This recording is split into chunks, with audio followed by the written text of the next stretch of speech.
अगर आप भी चाहते हैं नए वीडियो एवं नए ऑडियो देखने एवं सुनने के लिए तो हमारे गोल्ड स्टूडियो चैनल को सब्सक्राइब जरूर करें एवं बेल आइकन दबाना ना भूलें।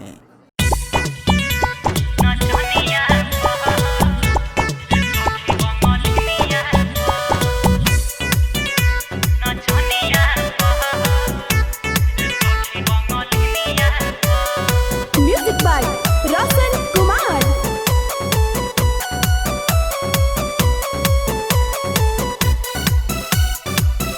Presence by gold studio. आइल बा दुबई से पैसा लुटावता है, देखी ऑर्केस्ट्रा रोज आधी रात आवता है। आइल बा दुबई से पैसा लुटावता है, देखी ऑर्केस्ट्रा रोज आधी रात आवता है।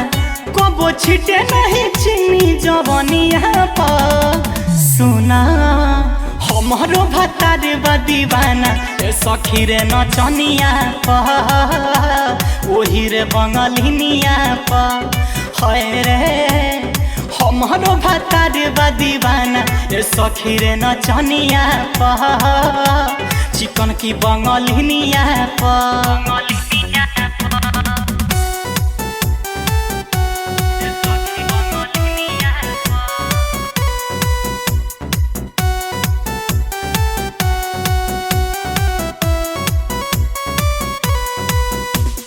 Music by Roshan Kumar.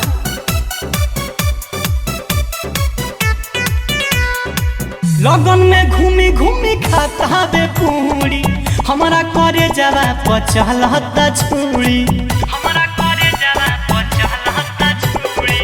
लगन में घूमी घूमी खाता बे पूरी, हमारा करे जवा पचहलता छुरी। मन ये के नालू भाता नया कनिया पर हमारो भतारे बा दीवाना ए सखी रे नचनिया पर ओही रे बंगलिनिया पर।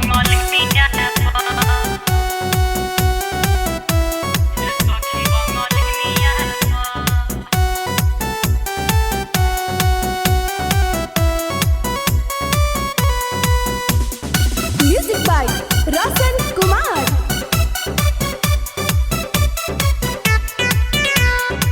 एटीएम से रोजे रोजे रुपया निकालता, चढ़िए स्टेज पर चोली में नोट डालता। एटीएम से रोजे रोजे रुपया निकालता, चढ़िए स्टेज पर चोली में नोट डालता। रवि अर्जुन के रहता रहनिया पर मई हो गे हमारो भतारे बा दीवाना ए सखी रे नचनिया पर ओही रे बंगलिनिया पर।